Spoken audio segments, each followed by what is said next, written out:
ya berbuat apa yang bisa dibuat ya, sesuai dengan profesi masing-masing lah. Yeah. Bincang Pejalan, obrolannya daging semua. Mungkin buat ya kawan-kawan kali yang mungkin baru mau mencoba hobinya gitu kan, mungkin dari dengar cerita gini kan terus terinspirasi gitu, apa sih yang paling perlu untuk persiapan itu apa tuh Bang?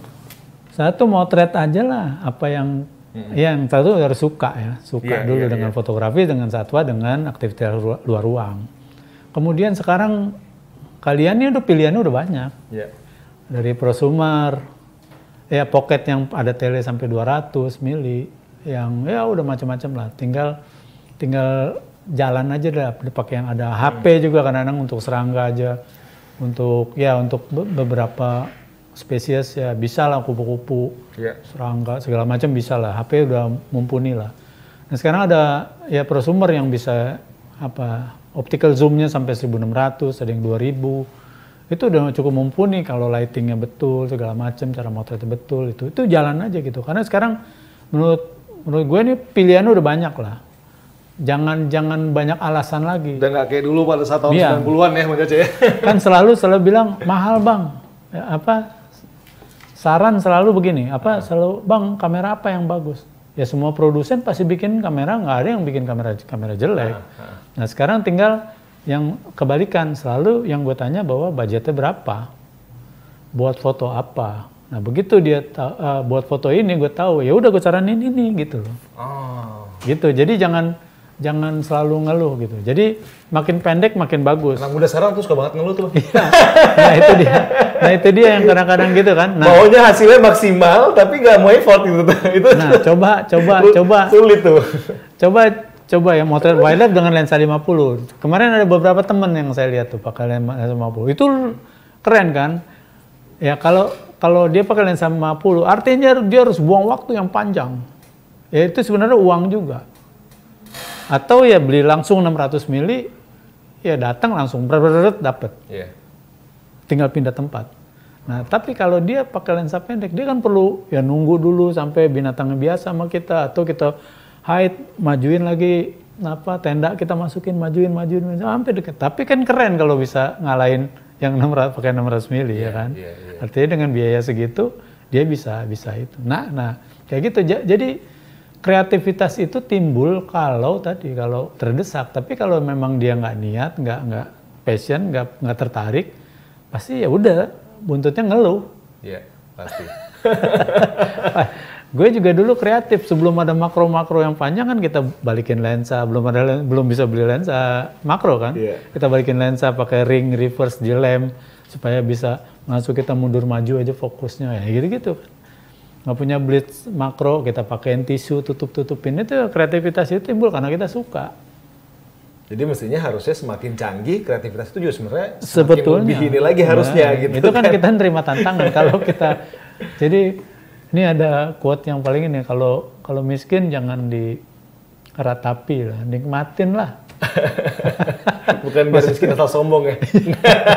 Jangan. Maksudnya ya kita harus kreatif kalau kita nggak punya. Benar. Sebenarnya jadi itu gitu. kawan jalan harus kreatif. Sih. Jadi tidak ada, jangan ngeluh lah, jangan ada alasan lah gitu kan. Nah nih Bang, ada satu pertanyaan nih dari kawan jalan kita nih Bang, ini jauh nih Bang. Namanya Yusuf Wahil. Nah Bang Caca, dia ini sebagai pemula untuk memotret satwa liar, selain peralatan yang memadai, apa yang paling penting dipersiapkan? Nah, bagi dong tipsnya Bang, saat ini saya baru memulai mendokumentasikan burung maleo di Sulbar. Oh iya kayaknya nih tahu, dia pernah ngontak nih di IG. Jadi ya pakai prosumer itu. Prosumer kan ada yang dari 3 juta sampai ke 15 juta. Satu. Tapi kalau punya uang misalnya mau punya uang 10 juta, beli yang 6 jutaan karena ada perangkat pendukung, tripod, kartu, baterai, ya. Jadi jangan beli, kita punya duit 10 juta, kita beli 10 juta yang kamera 10 juta, karena nanti ada perangkat pendukung tadi. Kemudian nanti kan hard disk kita jadi lemotnya, komputer kita jadi lemot untuk ditumpangin, diisiin lagi dengan file-file foto kita, hasil kita. Apalagi kalau main video lagi. Nah itu dia, untuk mengupgrade lagi laptopnya. Jadi saran itu, jadi tadi budgetnya berapa, nanti jangan di full, misal 10 juta ya beli kamera yang 10 juta. Walaupun ya lebih canggih, lebih ini ideal lah. Ya beli yang 6 jutaan, 7 juta karena tadi ada perangkat pendukung yang kita harus penuhi juga gitu. Oke. Jadi sebenarnya kalau seandainya dia tadi budgetnya mungkin sekitar 10, ya tadi ya di 6. Beli 6 juta, Karena 7 juta. Ada peralatan pendukung. Ada pendukung ya tripod. Nanti wah goyang bang, ya kan mesti beli tripod. Gitu kan repot kecuali lagi. kalau dia memang budgetnya mungkin no limit lah gitu. No limit mah itu udah sih disaranin yang kayak gitu ya, pasti yang terbaru lah. Iya benar-benar. Terbaru kan bodinya 100, Iya. lensanya 200, 300. Semoga tadi terjawab ya Satu tadi belum. buat Bang Yusuf Wahil ya. Nah, Bang, ini udah mau pertanyaan terakhir nih, Bang. Ini Bang Caca kan bisa dibilang kan dijuluki sebagai bapak fotografi nih, ya kan Bang? Fotografi alam liar gitu kan. Dengan di labelin kayak begitu tuh ada ini nggak sih, Bang? Ada beban tersendiri nggak, Pak? Udah enjoy aja gitu, Bang. Gimana, Bang? Oh iya. Orang ngasih penghargaan, ngasih gelar itu mah urusan sana lah. Kalau gue sih udah jalanin. Jadi yang di otak gue cuman gini. Gue udah mau motret aja, bikin buku. Udah, that's it.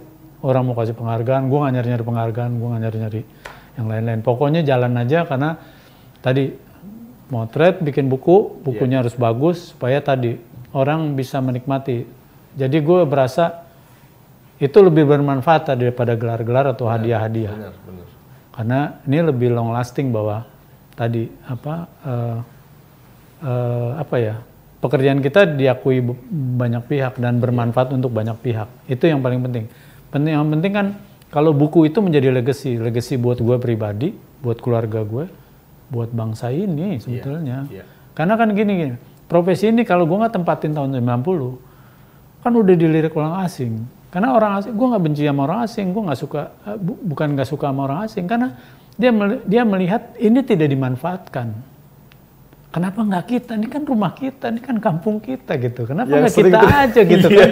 Nggak kita aja yang nguasain itu. Nah itu dia, jangan sampai kita bilang, woi ada di Belanda data kita, ada di Inggris data ke Indonesia gitu kan, sejarah kita gitu. Jangan sampai sejarah alam kita juga tadi ada di sana. Memang udah sebagian lah di sana. Tapi artinya itu yang menjadi concern gue juga bahwa ayolah dokumentasiin dan bikin buku. Ya akhirnya gue bikin yayasan namanya Yayasan Riza Marlon Indonesia. Tapi tujuannya adalah menciptakan 1000 Riza Marlon, tapi kan ya belum jalan karena COVID kemarin. COVID 2 tahun ya vakum lah, nggak ada kegiatan. Nah itu dia lah. Pokoknya ya, bercita-cita ya kalau bisa orang kita aja lah yang banyak punya yang mendokumentasi. Kita nggak perlu dari orang-orang luar gitu kan. Sekarang teman-teman udah banyak lah yang hobi-hobi. Tinggal naik step lagi ke profesi, karena dengan profesi dia punya effort yang lain. Punya ya harus gimana nih gitu kan untuk jadi uang ini semuanya gitu loh. Ya gue juga perlu teman, perlu informasi gitu. Ya gimana nih ngeduitin ini gitu semuanya. Gitu. Jadi sementara ini masih jual-jualan merchandise segala macam lah. Ya. Keren Bang Caca nih. Udah ilmunya banyak, terus rendah hati juga gitu. Jadi ya orang mau labelin ya terserah gitu kan. Tapi balik lagi kan ini niat tadi gitu Bang ya, untuk bisa membagikan info ini dan ya mudah-mudahan bumi ini tetap sehat, tetap baik sehingga satwa-satwa yang ada sudah didokumentasi sama Bang Caca itu tetap bisa dilihat, dinikmatin oleh orang lain. Ya generasi berikut lah. Ini kalau ngobrolin pengalaman Bang Caca nih kawan jalan, kita bisa 1 hari 1 malam nih. Pasti nggak kelar-kelar obrolan kita. Nah, Bang Caca, jadi akhirnya ini buat terakhir nih ya Bang Caca buat kawan jalan gitu ya. Ada nggak Bang Caca quotes atau tips gitu ya, memberikan semangat buat mereka gitu kan, untuk sekaligus kita juga menutup bincang perjalanan kita nih Bang Caca. Ya, buat saya kan sekarang alat dokumentasi kan udah berbagai macam ya, pakai HP pun bisa gitu. Nah kita mulai mendokumentasi dan tadi sekarang banyak media yang bisa kita untuk branding diri atau menjual produk kita ya melalui media sosial. Jadi ya mulai aja gitu, mulai ya mendokumentasi dan tadi membukukan atau memvideokan untuk menjadi tadi apa ya, informasi ya buat banyak pihak tentang bahwa Indonesia ini ya luas dan bagus dan kaya sebetulnya, bahwa kita nggak perlu bantuan negara luar gitu. Kalau dengan kita bisa mandiri sebenarnya dengan kekayaan alam kita gitu loh. Itu aja lah. Jadi jangan selalu nunggu sih menurut saya. Jangan nunggu. Jadi ya berbuat apa yang bisa dibuat ya, sesuai dengan profesi masing-masing lah. Ya. Lakukan aja lah dengan cara kalian sendiri ya, gitu kan. Itu yang terbaik. Lebih baik ada meskipun itu kecil gitu ya, tapi lebih baik ketimbang nggak sama sekali, hanya nyinyir gitu misalkan gitu kan ya. Oke, jadi tadi ngobrol-ngobrol sama Caca seru banget gitu kan. Balik lagi kalau di saya perjalanan bijak itu punya pemahaman Bang, sebuah perjalanan bukan sekadar melihat kehidupan di lokasi baru, tapi bagaimana juga kita bisa mengambil refleksi dari kisah hidup itu dengan mata yang baru gitu kan. Jadi kayak tadi itu cerita-cerita Bang Caca itu sangat bijak sekali lah gitu kan. Ya kalau bisa dibilang sosok saya berjalan bijak ya inilah salah satunya gitu kan ya. Oke, kalau gitu kawan jalan, bincang pejalan sudah selesai. Jika ada siapa lagi mungkin kawan-kawan yang pengen diundang bisa tulis di kolom komentar.